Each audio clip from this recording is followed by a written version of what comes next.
We've been fighting a long time, and we have all lost so very much, so many loved ones gone. But you are not alone. There are pockets of resistance all around the planet. We are at the brink. You have no idea how important you are. If you're listening to this, you are the resistance. Ave Maria Stella, Dei Mater Alma, atque semper Virgo, Felix te porta. Everybody, Steve Sense with the I'm coming in with you a different sort of book, one for kids, but I think kids at heart, young adults with kids at heart can enjoy this as well. You probably heard of the first book. This is the second, the Lego book, The Holy Mass. With us is Kevin O'Neill, and Mary's in the room too, but they're only using Kevin right now, and the fish behind him. So I don't know the fish's name. Did he make the book? The fish are not actually. There is a fish tank in one of the pictures. So yeah, they did.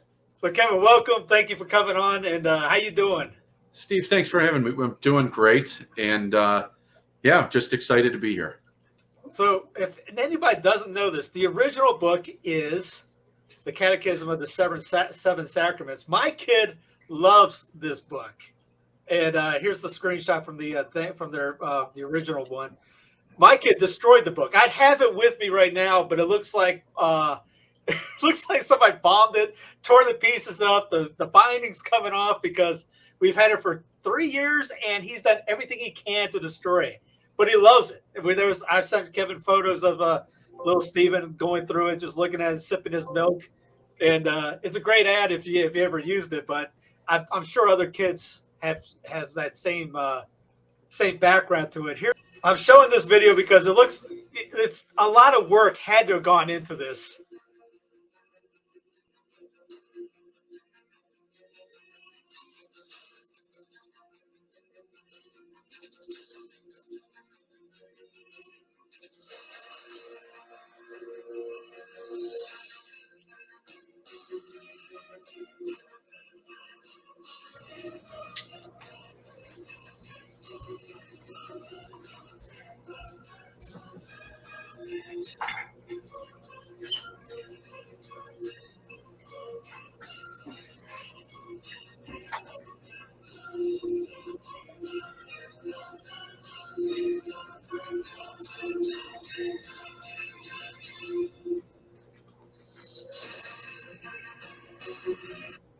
So I would say get that one as well. But here's the new one that's coming out, is the one on the Mass. Sophia Institute's picked up on it.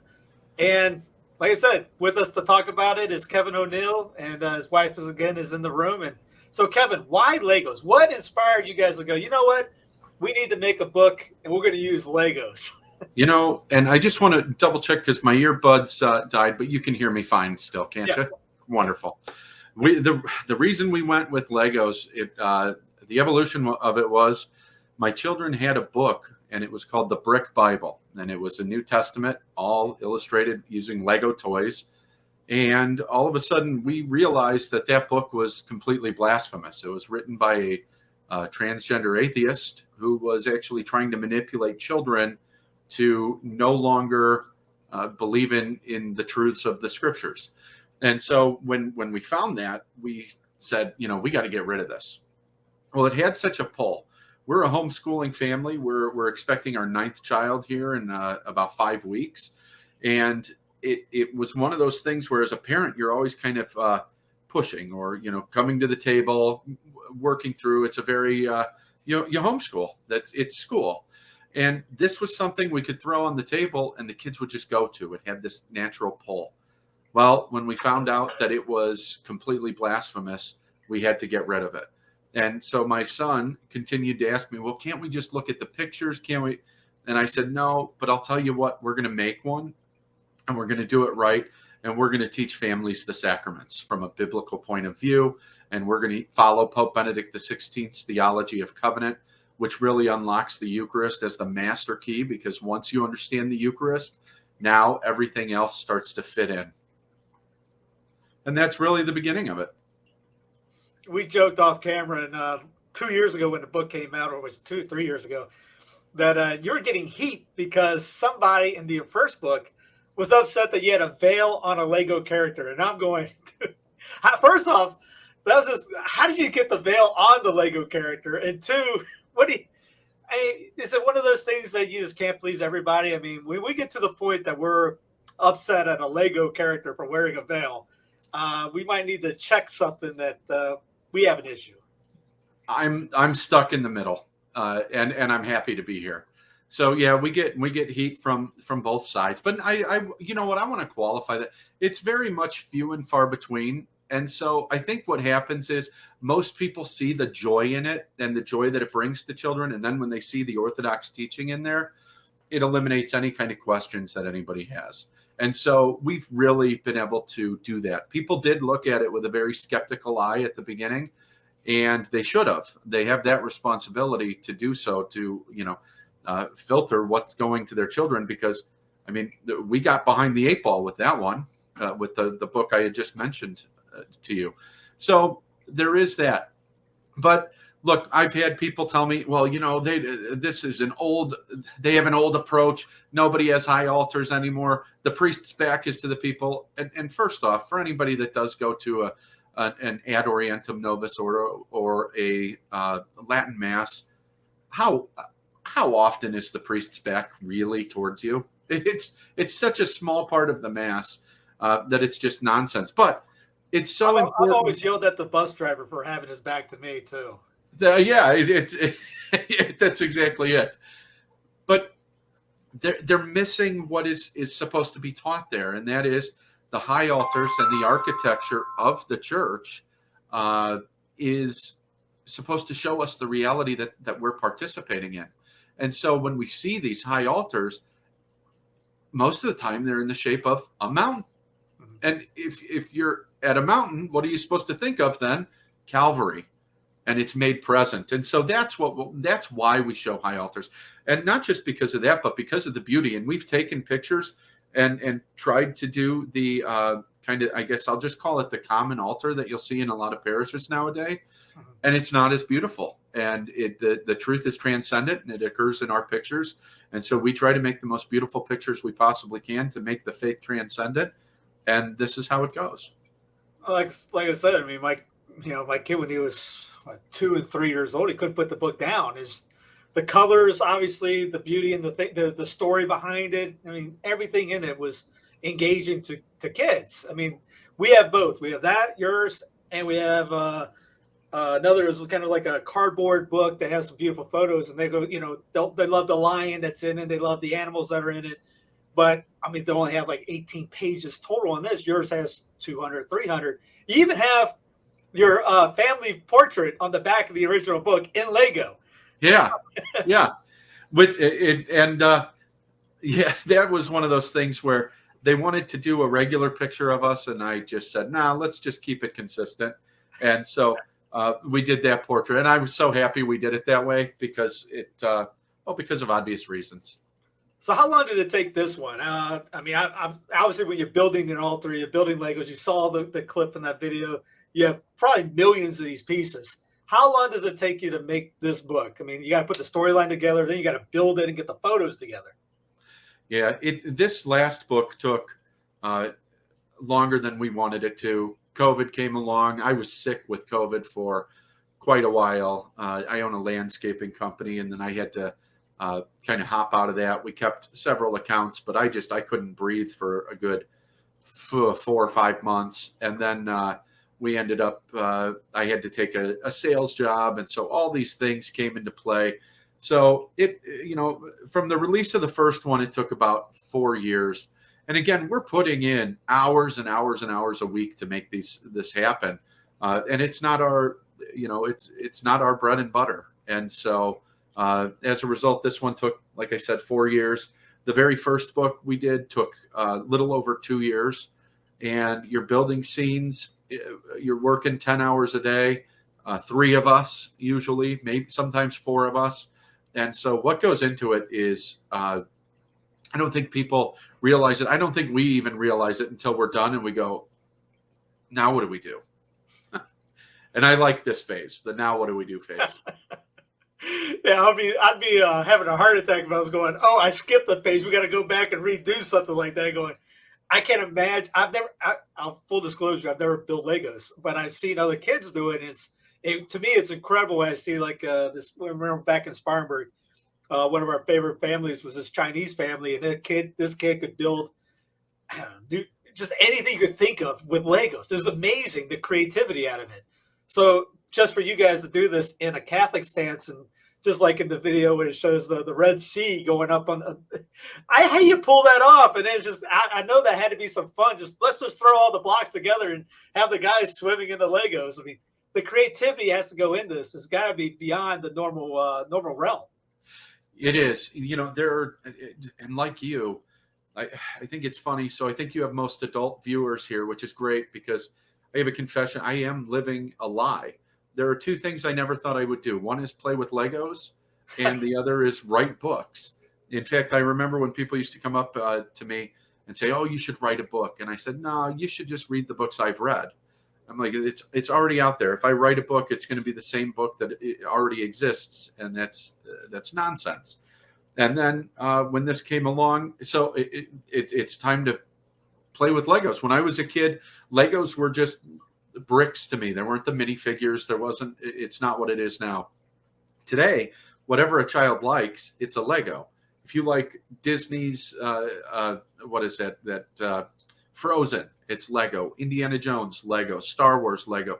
You name it, everything is funneled into Lego toys. And so it's the biggest toy in the world because of the way they've been able to do it. But what I want to make sure, what makes our books so unique, the Legos are great, but they're just the gimmick. And what they are is just kind of that candy coat for real theology to teach children in a repetitive manner in which it imparts it into their long-term memory. So for example, for anybody that hasn't seen our books, we have this in both books because it's so important. It's pivotal. And imagine on one side, we show, and maybe you could actually, if you have the pages 16 and 17, 16 through 17. And so right here on this particular page, we show how sin comes into the world. And then on the next page, don't go there yet, we show how sin leaves. So on this page, you can see 6 squares, and we show sin came into the world. God walks with man. We see him in a garden, the Garden of Eden, a man and a woman, Adam and Eve, at a tree. They take the fruit from the tree, they eat it, and sin and death enter into the world. Mm-hmm. And then on the next page, which is right next to it in the layout in the hard book, we show how sin leaves the world the exact same way. Jesus, who is God, walks with man. And then the next picture, we see him in a garden, the Garden of Gethsemane. And then we see a man and a woman, our Lord and our Lady, at a tree, the cross. But this time, the fruit is put back on the tree. And that's scriptural. Blessed is the fruit of your womb. And we have to eat from the fruit of that tree, which is the Eucharist taken from the tree of life, so that sin and death can leave the world. And then if you go to the next pages, we take it even a little bit further in this book. Keep going, a couple more. Right, just right after that. Yep, right here. And you see, after they were kicked out of the Garden of Eden, when sin came into the world, an angel was stationed in the east with a fiery sword so that they may not re-enter. And then as sin is leaving the world in the Garden of Gethsemane, what does Christ tell Peter? Sheath your sword. So in one garden, the sword is drawn. In the next garden, the sword is sheathed. And then on the next page, we show how when they were leaving, the ground was then, it's the following one right after this. I'm sorry. I missed it, but that's okay. I'll just talk. Right there, as they were kicked out of Eden, it's the bottom 2 pictures, the ground was cursed with thorns. And when Christ left the Garden of Gethsemane, he takes our curse and crowns himself with it. And so all we do in our book is we just take the dots that have always been there and we put them right next to each other so that kids can learn through imagery. And if anybody has an issue with the idea that of using Legos, what you're missing is how powerful images are in the mind of a child to be able to take them into the transcendent truth and to learn this typology so that when they move throughout their life, they can understand our beautiful faith even better. On top of that, it's exciting and gets them excited to learn more and turn the page and talk about it. It does. We have, it's very interesting too. We have so many reviews starting to come in. We have 7 reviews right now on the Holy Heroes website. People can go there. People that have read the book are already starting to say, oh my goodness, I learned so much about the Mass that I never knew before. And our catechism, our first book, if you go to the Amazon reviews, you can find there so many people, adults and youth, learning so much about the faith. In fact, even if you go to this, I think it's slide 118, page 118. Yeah, right here you can see the image of the Sacred Heart of Jesus that we made in the book. And this is really the exclamation point. And we'll just leave it here as I explain kind of how we ended up with the Sacred Heart. In our book, we explain how, well, let's start here. Unbeknownst to most people, God didn't just tell Moses to tell Pharaoh, let my people go, even though Charlton Heston delivered the line perfectly. He said, let my people go so that they may worship me. And then what does he do? He leads them into the wilderness and teaches them how to worship him. So what's that look like? He tells them how to make the tent of worship, how to deploy the priesthood, how to ordain, what kind of oils to use to ordain the priests, what kind of vestments they're to wear, how to build the altar. And then God tells them how to build the tabernacle. And God, who dwelled upon the mountain, places himself within the tabernacle, overshadowing it as a cloud by day and fire by night. And the tabernacle has always been the meeting place between God and his people. Well, now, all you have to do is fulfill that. Christ crucified on the mountain now dwells within our tabernacle. And forget meeting place. This is now the joining. This is now the union between God and man, where our flesh gets to participate in the resurrection through the resurrected flesh of Christ our Lord so that we can live forever. And so we show in here how Moses went up the mountain and comes down the mountain with the 10 Commandments, which is the word of God, written with the finger of God into the stone. It is the covenant and it's the law. When we're at the Holy Mass, the priest ascends the mountain and he comes down now with the Eucharist, which is the new covenant. It is the word made flesh. It is the law fulfilled. And the Old Testament and the New Testament have a verse that kind of volleys itself. And it begins by saying in the Old Testament, I will make a covenant with my people. I will write it on their hearts and put it on their minds. And St. Paul says it best when he says, this new covenant not written on tablets of stone, but written on the fleshy tablets of their hearts. And when we receive this covenant from the priest, from the mountain, what are we receiving? The same finger of God that wrote the law into stone now writes the laws into our hearts. And it's like we're getting a heart transplant from Christ himself, because what is every single Eucharistic miracle? They're all heart tissue. And then that's where we go and we show the Sacred Heart of Christ and show the reality that we're participating in at the Mass and how the Mass is the new Exodus. There's a nice little monstrous right here. Yeah, that I can't believe you didn't recognize it. It's from Lanciano, Italy. I was just reading the caption as when you said it, Lanciano. I'm going. Yeah, right after we go into that, we show Lanciano. how the Eucharistic miracle. We go into the Eucharistic miracle of Lanciano, which of course is where Saint Longinus was from, the man who speared the side of Christ. And that brings me, the book is so littered with typology. That's what I love about it, is teaching children typology. Speaking of the side of Christ, in the beginning of the book, we show how in the first creation story, guess what day it was? When Eve was born from the side of Adam, it was Friday.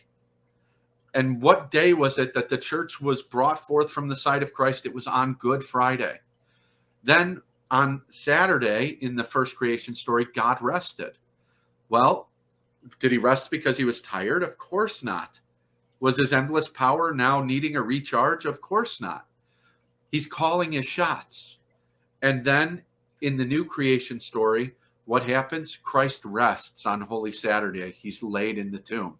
And then when he kicks it off on that 8th day, the day of new creation, the day of the resurrection, the first day of the week, what is he mistaken as? A gardener.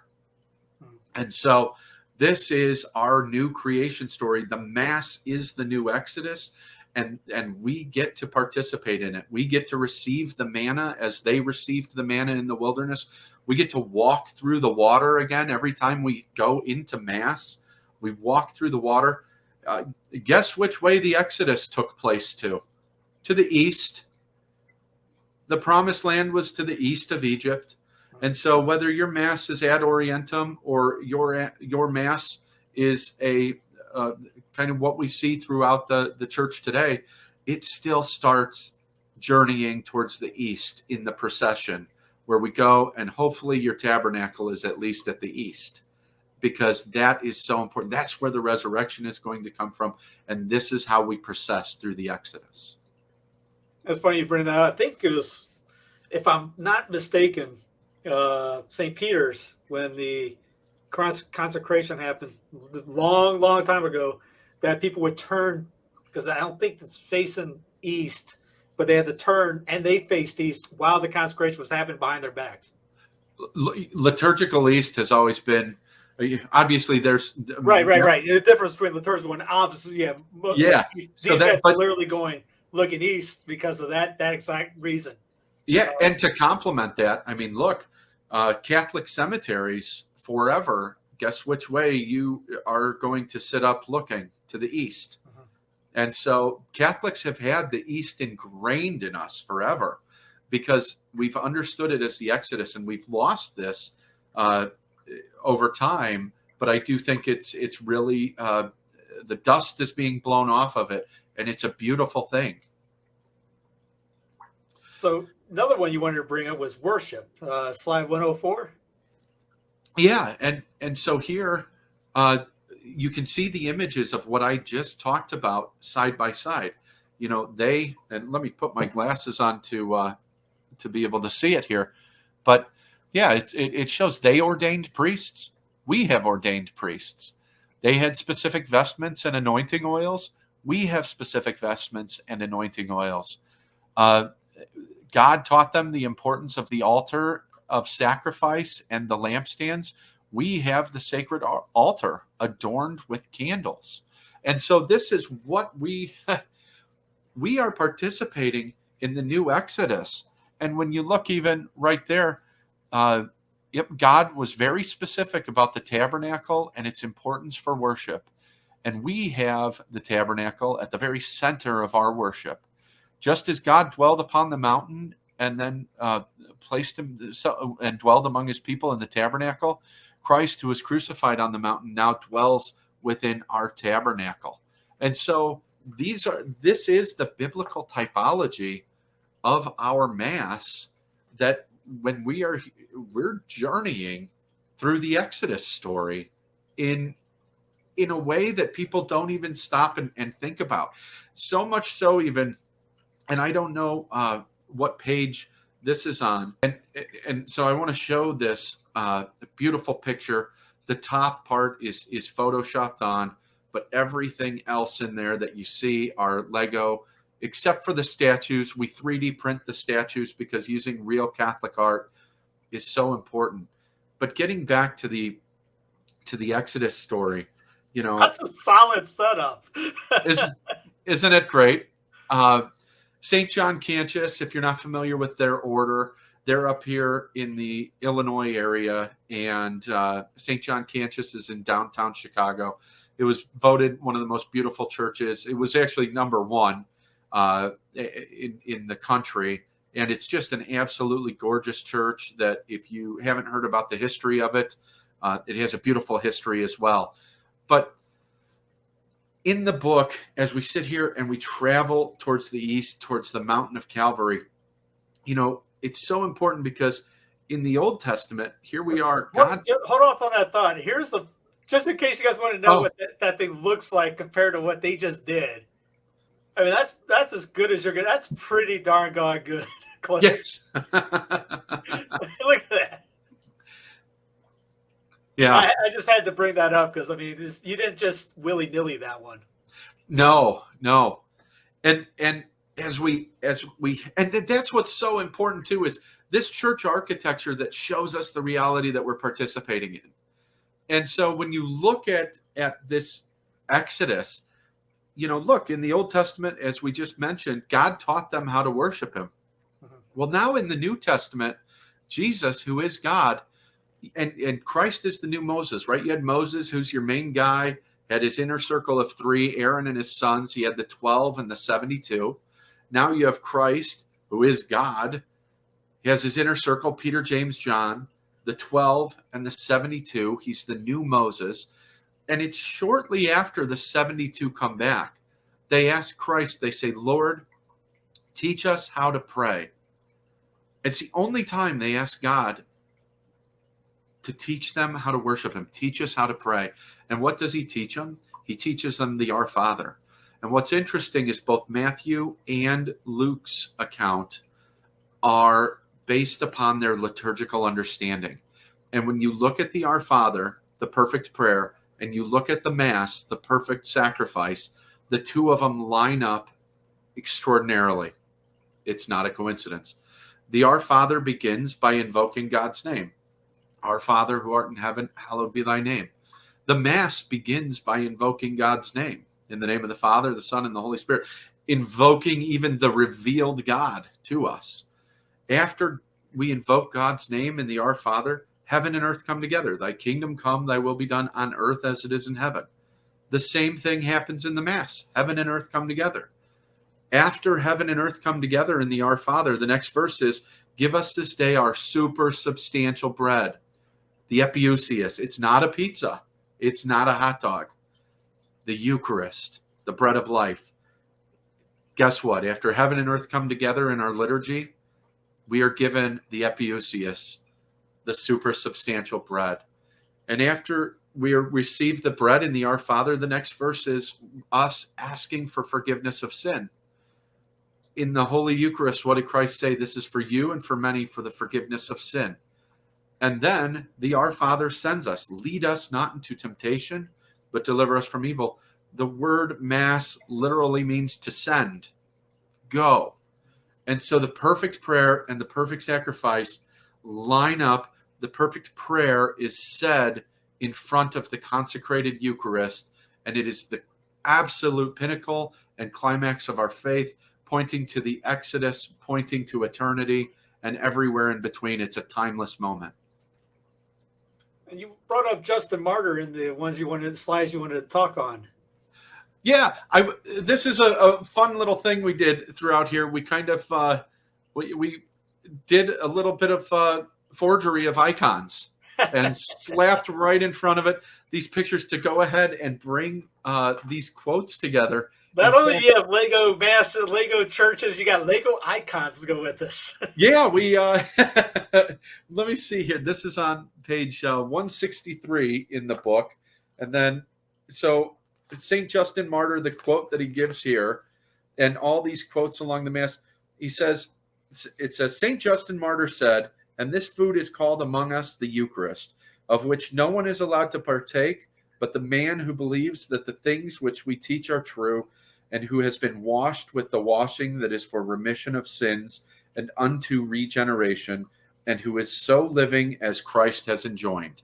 And so we make sure to quote the early church fathers along the way, because what they say is so powerful. I'm just looking to see, you got where's another one at? There's an icon. Here's Pio. Yeah, St. Padre Pio. His maybe you could read it. Your screen might be bigger. Yeah, it says, the quote is, always remain close to the Catholic Church because it alone can give you true peace since it alone possesses Jesus in the Blessed Sacrament, the true Prince of Peace. Yeah. And this is really what makes our book so fun, is to be able to teach children the ins and outs, and families. There's so much more in here that families can really take a look at. But look, Christ said faith can make a mountain move. Our faith literally makes the mountain of Calvary present every time we are at Mass. And here you've pulled up a picture of them passing through the Red Sea. And this is what we do every time we walk into, we do it through the baptism, but then we do it through our renewal as we walk through the waters of the new Exodus whenever we attend Holy Mass. Yeah. We bless ourselves and recall our baptism. If you go to, you want to have some fun, if you back up a few slides and keep going back, anytime in this book, so go to the first plague. It'll be up a little. There you go, right there. Anytime we have cross-pollination, so our first book, we do cover the plagues, but anytime we have cross-pollination, we take it a step further for children to learn more. And so in this one, we don't just say the plagues, but we explain the correlating false god of the Egyptians as to why God did what he did. Right. So God didn't just use the plagues to torture the people. He used the plagues to show that he was the one true God. And so you can see, Pharaoh believed in Happy, the water bearer, and the false Egyptian god of the Nile. And the first plague was turning the river into blood. And if you go to the next picture, you'll see Pharaoh. See, here's a fun, tell me kids won't remember this. Pharaoh believed in Hecate, the false Egyptian goddess with the head of a frog. So there it is. We've got Pharaoh worshiping Hecate. Well, Hecate ended up being deemed powerless, and God's second plague brought a plague of frogs to the land. And you have the next plague is Pharaoh believed in Jeb, false Egyptian god of the dust. So the third plague was dust and gnats swarming up to plague the people. And this is how the book just really lines up. Yep. This is one of my favorite ones. Pharaoh believed in Khepri, the false Egyptian god of creation with the head of a fly. So there you have it. I mean, and this is how we line. I love the fly swatter. Isn't it? Yes. So it's such a great way to teach children super orthodox and transcendent teachings of our faith. And I'm just thinking of Teresa of Avila's feast day was a couple of days ago. She talked about how humorous she was, and Philip Neri, joyful and laughing, was a practical joker and things like that. Laughter. So I was just thinking, laughing having fun with everything, and not taking everything so serious in the sense of, oh, this is blasphemous. It's Legos, and you're teaching the faith to kids in a way they're going to remember and latch onto. Like, I'll never forget. There's a guy running around with a fly swatter. Yeah, we had in our first book, we go through, after we explain the Eucharist as the covenant, then it's the perfect time to go in and talk about Our Lady, because she's the Ark of the Covenant. Uh-huh. And so we have a lot of typology there showing her as the new Ark. And so one of the typological things about the Ark was, the old Ark traveled to the hill country of Judea. Mary traveled to the hill country of Judea. Well, we were with some friends of ours during Thanksgiving, and their young kids were in front of us. And the reading that day, it was Thanksgiving, was that Mary traveled to the hill country of Judea. Well, in our images there, the only way we could think of children being able to learn the importance of the typology there was by putting a sign up as they entered that said, "Welcome to the hill country of Judea." And so then we have the same sign as Mary is entering the hill country, like a stupid sign you would see today. "Welcome to whatever town you live in." And so there it is. And as we were in Mass, and this is a wonderful family, military family, he heard the reading. These kids would never turn around in a million years And the reading was, Mary went to the hill country of Judea, and he turns around, he goes, welcome to the hill country of Judea. And I'm like, boom, perfect. It's there. It's there. These Lego pictures, they're going to forget them someday. They're going to grow in faith. But what these Lego pictures do for them is help their faith transcend into the next part. Because guess what? There is a reason that people haven't learned all of the typology that they need to know. And it's because it hadn't been taught to them. This does that. This helps to fill in that gap for children so that they can make the jump from adolescence to adulthood inside of the Catholic faith. And just because something is profound doesn't mean it's complicated. This is a good lead off to the Trinity box. So you get them started on this. You get them to the catechisms from all over the place. After that, it's easier to talk to them with. You can explain it, or if there's, hey, you remember this photo? We remember with the 7 plagues. You remember this plague, and they're going through that, or the commandments, or the catechism, or the sacraments. You can easily now focus that and relate to that in their minds, and they'll be able to. It's kind of like Kevin Yost's book, Memorize the Faith. You get it in your memory, it's not going to come out. He uses the term, just bring up Legos. They use the idea of your mom and dad. I remember this from years ago. Your mom and dad are sitting there drinking coffee.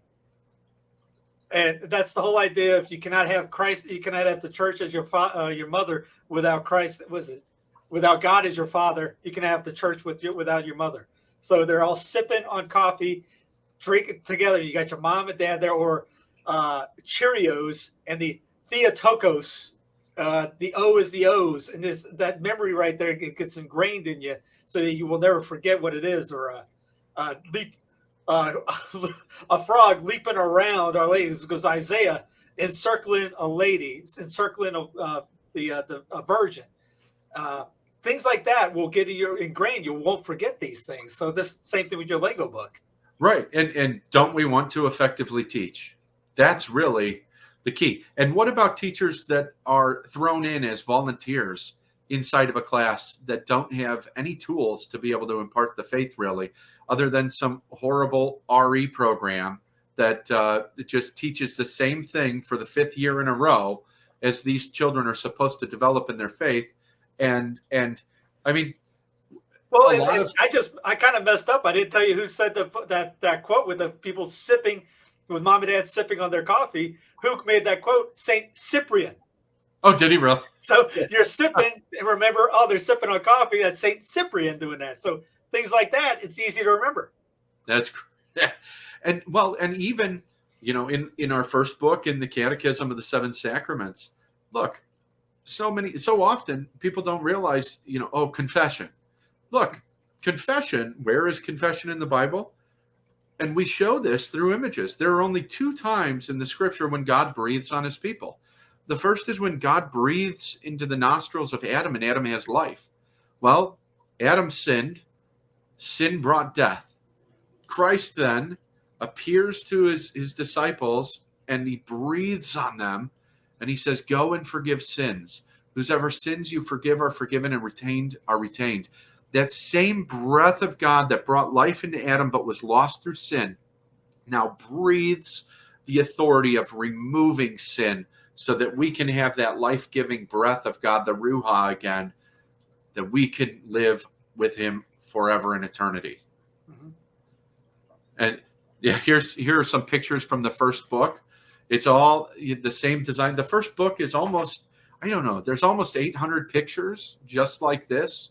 Yeah. To bring typology on that one page. I think if you go back to, if it'll let you stay on that one. I know you're doing this through, but we show how, look, you had to have an unblemished lamb for the first Passover. And here's Christ now being led to the crucifixion in the Passover. And what does Pontius Pilate say? He says, I find no fault in him. Here's your perfect lamb. There it is right there. And then, of course, he was punished and brought to the crucifixion. But why did Pontius Pilate say those words? It wasn't there. It echoes through the Old Testament into the New Testament all the way to today. where we still get to participate in the Paschal mystery. So here's the link again, ladies and gentlemen, the Holy Mass on earth as it is in heaven. It'll be in the show notes. I'll put the original book in there as well. The show notes are just, again, it's underneath. Just check it out to get the links. And yeah, any questions, I guess they could contact you. And there's a preview for you as well on their page. Yeah, you can get it through Sophia Press. You can get it from Holy Heroes.